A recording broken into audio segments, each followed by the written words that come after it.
तो hello everyone, स्वागत करता हूँ आप सभी का हमारे चैनल में। तो दोस्तों, आज का जो टॉपिक है ये बहुत ही इंटरेस्टिंग टॉपिक है और इसमें बहुत सारे लोगों ने मुझे कमेंट भी कर रखा है।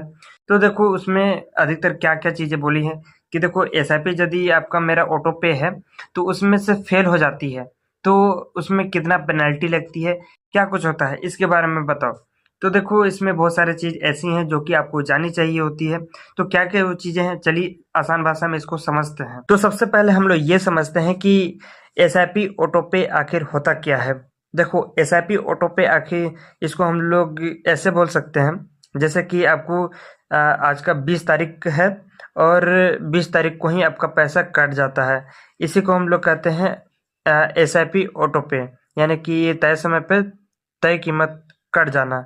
यानी कि 20 तारीख को 2000 रुपये कट गए, यही होता है आपका ऑटो पे काम करता है इस तरीके से। ये जो प्रोसेस रहती है वो अधिकतर आपका NACH मैंडेट या फिर आपका ऑटो डेबिट के जरिए अधिकतर देखा जाता है। इससे क्या होता है कि हर महीने आपको मैनुअली पैसा डालने की जरूरत नहीं होती है, ये ऑटोमेटिक कट जाती है। तो ऑटो पे फेल क्यों हो जाता है? ऑटो पे फेल होने का बहुत सारे रीजन है। पहला तो ये हो सकता है कि आपका बैंक अकाउंट में बैलेंस नहीं हो सकता है। दूसरा ये हो सकता है कि NACH ये मैंडेट सही से एक्टिव नहीं हो पाता है, इस तरीके से हो सकता है। और तीसरा चीज होता है कि बैंक या फिर टेक्निकल इशू के चलते आपका हो सकता है, और आपका गलत बैंक डिटेल्स को भरने के लिए अधिकतर हो सकता है। और अधिकतर देखा जाता है कि आपका बैंक में पैसा नहीं होने के कारण ये अधिकतर देखा जाता है। तो ऑटो पे फेल होने पर कितनी पेनल्टी लग सकती है, तो ये सबसे बहुत जरूरी होती है कि कितनी पैसा यानी कितनी पेनल्टी लगती है।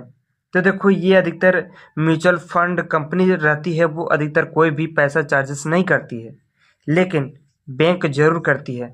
ये बैंक अधिकतर अपने-अपने बैंक पर डिपेंड रहता है कि कौन कितना चार्जेस लगाता है। मान लीजिए कोई बैंक 100 या फिर 750 रुपए के बीच लेता है, कोई बैंक 250 से या फिर 500 के बीच लेता है। इस तरीके से अधिकतर देखा जाता है। फॉर एग्जाम्पल, मान लीजिए आपके पास 2000 रुपये है और आपके अकाउंट में अभी 1500 रुपये ही है, तो अब क्या हो सकता है? तो देखो, एसआईपी तो आपकी फेल हो जाएगी। दूसरा चीज़ है कि म्यूचुअल फंड में इन्वेस्ट नहीं हो पाएगा।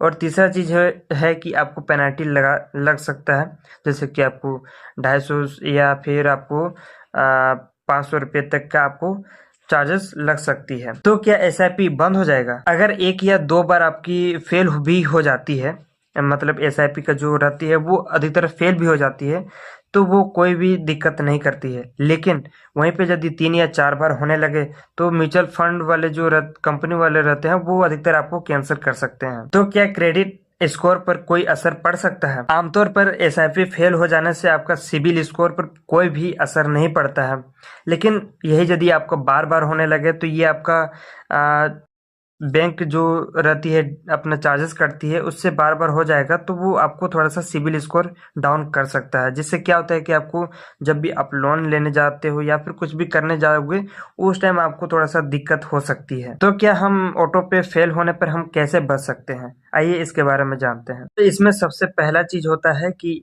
जब भी आपका एसआईपी का जो डेट होती है उससे 1 या 2 दिन पहले ही आप अपना पैसा जमा करके रखें अपने अकाउंट में। इसमें दूसरा चीज होता है कि आपका एसएमएस या फिर बैंकिंग नोटिफिकेशन होती है उसको आप ऑन रखें। इसमें आप ये भी कर सकते हैं कि आपको कम अमाउंट में आप एसआईपी स्टार्ट कर सकते हैं, जिससे कि आपको आसानी होगी। और यदि आपका बार बार यही प्रॉब्लम हो रही है तो आप एसआईपी का जो डेट होती है, यानी कि मान लीजिए आपने 20 तारीख को तय कर रखी है, तो आप उसको चेंज करके 25 या 26 तारीख को ये कर सकते हैं आप। तो दोस्तों, इसमें सबसे जरूरी बात है कि आप एसआईपी जो रहती है आपकी, वो लॉन्ग टर्म इन्वेस्टमेंट माना जाता है। उसमें जो आपकी छोटी छोटी जो प्रॉब्लम होती है उसमें आपका इन्वेस्टमेंट जो प्लान रहती है वो आपको खराब कर सकती है। और इसलिए आप हमेशा अपना डेट पर ध्यान दें, यानी कि आपको पैसा पेमेंट का डेट है 20 तारीख को,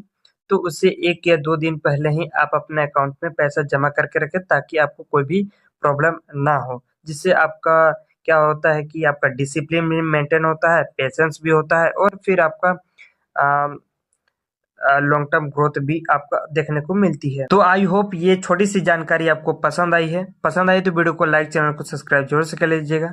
मिलते हैं नेक्स्ट वीडियो में नेक्स्ट टॉपिक के साथ। तब तक के लिए धन्यवाद और इन्वेस्टमेंट करते रहिए। जय हिंद।